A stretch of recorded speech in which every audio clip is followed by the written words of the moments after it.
최근 며칠 새 습도와 온도가 장난 아니었습니다. 저도 어지간하면 에어컨 안 틀고 버티는 편인데 최근 3일 동안은 에어컨 없이 도저히 못 견디겠더군요. 그래서 에어컨을 반복하고 1시간 정도 켜놨다가 실내 온도가 24도 정도 되면 꺼놓는 식으로 반복을 했습니다.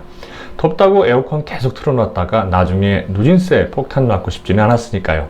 그런데 매 시간 그렇게 하는 게 상당히 귀찮습니다. 특히 잘 때는 시간마다 깨어나서 에어컨을 틀 수도 없고 꺼놓고 자면 더워서 잠을 설치는 바람에 다음날 컨디션도 엉망이 되더군요.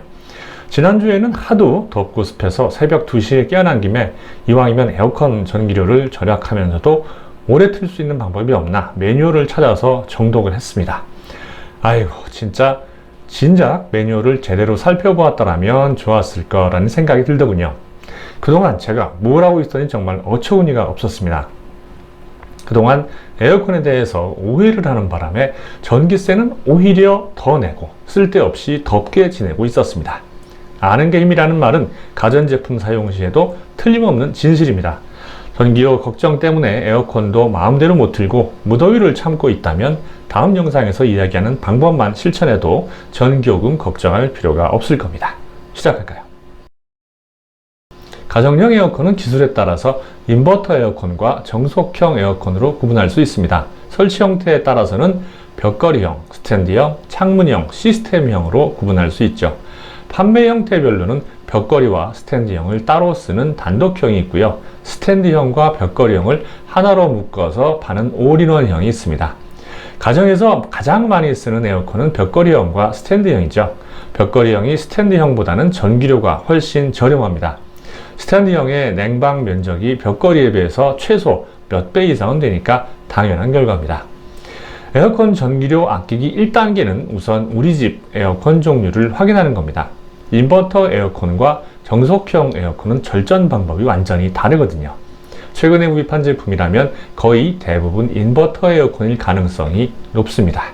이 사실을 확인하는 방법은 제품 설명서를 보거나 모델명으로 인터넷에서 찾거나 에어컨에 붙어있는 제품 정보를 확인하는 겁니다. 제품 정보에서 소비 전력 부분에 정격, 중간, 최소라고 구분이 되어 있으면 인버터 에어컨이 맞습니다. 에어컨 전기료를 결정하는 요소를 실내 에어컨 가동 유무로 착각하는 분들이 많은데요. 아닙니다. 전기료 결정은 실외기의 가동 여부에 달려 있습니다. 정속형 에어컨은 실외기의 가동과 회전 속도가 일정합니다.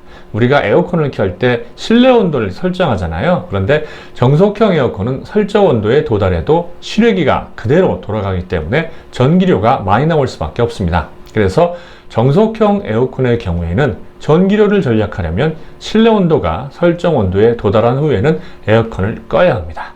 실내 온도가 상승하면 다시 켜서 실내 온도를 낮추는 과정을 되풀이해야 되는 거죠.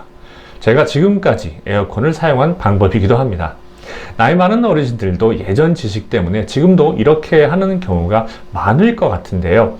에어컨을 다시 켤 때에는 설정 온도에서 너무 높은 시점까지 가는 걸 기다리지 말고 5도 이내에서 하는 것이 전기료 전략에 유리합니다. 인버터 에어컨은 좀 다릅니다. 실내 온도가 설정 온도에 도달하면 실외기 가동이 자동으로 변하기 때문에 적은 전력을 사용할 수 있거든요. 따라서 에어컨 가동 후에 설정 온도에 도달하면 온도를 그대로 유지하는 것이 인버터 에어컨 전기료를 아끼는 방법입니다. 정속형과 다르게 인버터 에어컨은 껐다 켰다를 반복하면 오히려 전기료가 더 나올 수 있습니다. 집을 몇 시간 이상 비운다면 에어컨을 끄는 게 낫지만 한두 시간 정도라면 차라리 켜놓는 게 전기료를 더 절약할 수 있다는 겁니다. 인버터 에어컨은 온도를 유지하는 것보다 상승한 온도를 내릴 때 더 많은 전력이 필요하기 때문입니다. 여러분 혹시 대기전력이라는 거 아시나요? 대기전력이란 전자제품을 작동하지 않아도 소비되는 전력, 즉 콘센트에 제품의 플러그를 꽂아 놓은 상태에서 소비되는 전력인데요. 대개 해당 제품이 가동될 경우에 10에서 15% 정도가 대기전력으로 소모된다고 합니다. 적어 보이지만 집안의 모든 가전제품의 대기전력을 합쳐서 전기료로 환산하면 결코 적은 금액이 아닐 겁니다. 사용하지 않는 가전제품들의 플러그는 모두 빼놓아야 전기료를 아낄 수 있습니다. 대부분 가전제품이 대기전력을 소모하지만 그렇지 않은 가전제품도 있습니다. 이 두 가지를 구분하는 방법은 바로 전원 버튼을 보는 건데요. 전원 버튼 안에 동그라미 안에 막대가 들어있으면 대기전력이 없는 제품이고, 막대가 동그라미 밖으로 약간 튀어나온 것은 대기전력이 있는 제품이라고 보면 됩니다. 리모컨이 있는 제품은 대부분 대기전력을 소모하고요.